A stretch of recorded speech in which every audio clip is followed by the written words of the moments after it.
क्या आप किसी ट्यूबल ब्लॉकेज की वजह से, एंडोमेट्रियोसिस की वजह से या बहुत लंबे समय तक कंसीव ना होने की वजह से आईवीएफ कराने गए, लेकिन जब आपका एग पिकअप हुआ तो आपको पता चला कि आपके एग की क्वालिटी काफ़ी ख़राब है?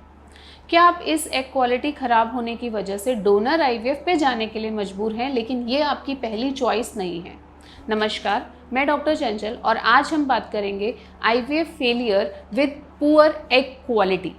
मैं फिर से कहना चाहूँगी, हम बात यहाँ पर लो एएमएच या नॉर्मल एएमएच की नहीं कर रहे हैं, हम एग क्वालिटी पुअर होने की बात कर रहे हैं। बहुत बार आपका एएमएच बहुत अच्छा होता है, लेकिन फिर भी आपकी एग की क्वालिटी ख़राब रहती है और आप जब आईवीएफ करने जाते हैं तो या तो आप फर्स्ट अटेम्प्ट में सक्सेस नहीं होते, या आपके अच्छे ब्लास्टोसिस्ट नहीं बन पाते हैं, या फिर आपके oocytes ही रिट्रीव नहीं होते, बहुत बार एम्प्टी फॉलिकल्स निकल कर आते हैं।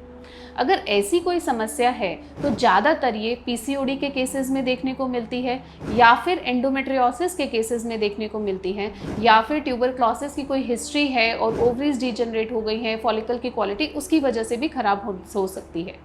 लेकिन क्या ऐसी समस्याओं का कोई समाधान है कि आपको नेचुरल तरीके से प्रेगनेंसी हो जाए, या फिर अगर आईवीएफ ही आपकी चॉइस है तो आप अपने खुद के फॉलिकल्स के साथ प्रोसीड कर सकें? जी हाँ, ऐसा पूरी तरह से संभव है, वो भी आयुर्वेद के माध्यम से।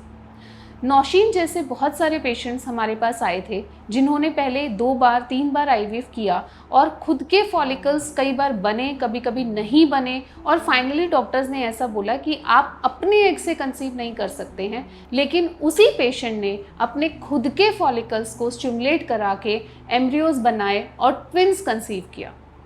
जी हाँ, बहुत सारे लोगों की चॉइस डोनर आईवीएफ नहीं होता। जेनेटिकली अपना बच्चा सबकी चाह होती है, और ये मैं आपको इसलिए बता रही हूँ क्योंकि पिछले 14 सालों में बहुत सारे पेशेंट्स हमारे पास इन कंप्लेंट्स के साथ आते हैं कि हमें सेल्फ फॉलिकल चाहिए। अभी जो आप एक रिव्यू देख रहे हैं, ये हमारी हैदराबाद की एक पेशेंट हैं जो कि दुबई से दिल्ली हैदराबाद आई और उन्हें खुद के फॉलिकल के साथ जाना था, लेकिन at the age of 42 low AMH होने की वजह से और प्रीवियसली एम्ब्रियोज बहुत ख़राब बनने की वजह से डोनर बोला गया था। लेकिन काफ़ी सालों से वो घर पर सिर्फ इसलिए बैठी थी कि उन्हें डोनर नहीं करना। लेकिन जब हमने एग प्रिपरेशन किया उसके बाद उनको एक सिंगल ब्लास्टोसिस्ट बना और उस ब्लास्टोसिस्ट से फर्स्ट टाइम में उनको इम्प्लांटेशन हुआ and she has conceived with a healthy baby, और अभी 12 हफ्ते की प्रेगनेंसी पूरी हो चुकी है। आयुर्वेद एग क्वालिटी को कैसे इम्प्रूव करता है? आयुर्वेद में पंचकर्मा चिकित्सा बताई गई है। आयुर्वेद में बीज शुद्धि की प्रक्रिया बताई गई है। आयुर्वेद कहता है कि शुक्र धातु हमारी अंतिम धातु है, और अगर उसका पोषण अच्छे तरीके से किया जाए तो शुक्र धातु की क्वालिटी बहुत बेहतर रहेगी। शुक्र धातु को बेहतर करने के लिए आयुर्वेद में बहुत अच्छे हर्ब्स भी बताए गए हैं, जिनको आप जब इस्तेमाल करते हैं तो वो डायरेक्टली बीज संस्कार करता है, बीज शुद्धि करता है, बीज की गुणवत्ता को बढ़ाता है। इस तरीके की मेडिसिन्स आयुर्वेद में बताई गई हैं और रिजल्ट्स बहुत ही बेहतरीन मिलते हैं। तो अगर आप पुअर एग क्वालिटी की वजह से डोनर आईवीएफ नहीं जाना चाहते, या आपको और कोई प्रॉब्लम नहीं है और सिर्फ इसी की वजह से आप आईवीएफ जा रहे हैं या डोनर जा रहे हैं, तो एक बार रुकिए और आयुर्वेद अपनाइए। अपने एग के साथ हो सकता है आप ट्रीटमेंट के दौरान ही नेचुरली कंसीव कर जाएं। ऐसे ही हमारे पास एक आर्मी की पेशेंट आई थी, मात्र 25 साल की एज थी, और उन्होंने आईवीएफ के लिए जब प्रोसीड किया तो एग पिकअप हुआ, एक भी ब्लास्टोसिस नहीं बना, जबकि oocytes रिट्रीव हुए थे 12। और वो पेशेंट जब 3 महीने एग क्वालिटी की प्रिपरेशन के लिए हमारे पास आई थी, उसी दौरान कंसीव कर गई।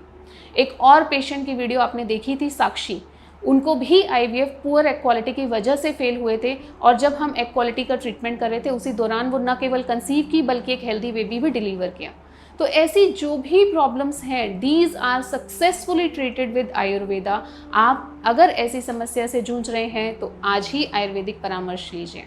यकीन मानिए, हम पूरी कोशिश करेंगे कि आप अपने बीज के साथ नेचुरल तरीके से प्रेगनेंसी अचीव कर सकें, या अगर आप बहुत जल्दी में हैं या आईवीएफ ही आपके लिए लास्ट ऑप्शन है, तो भी आप अपने बीज के साथ, अपने ओवम के साथ अपना बेबी पा सकें। धन्यवाद।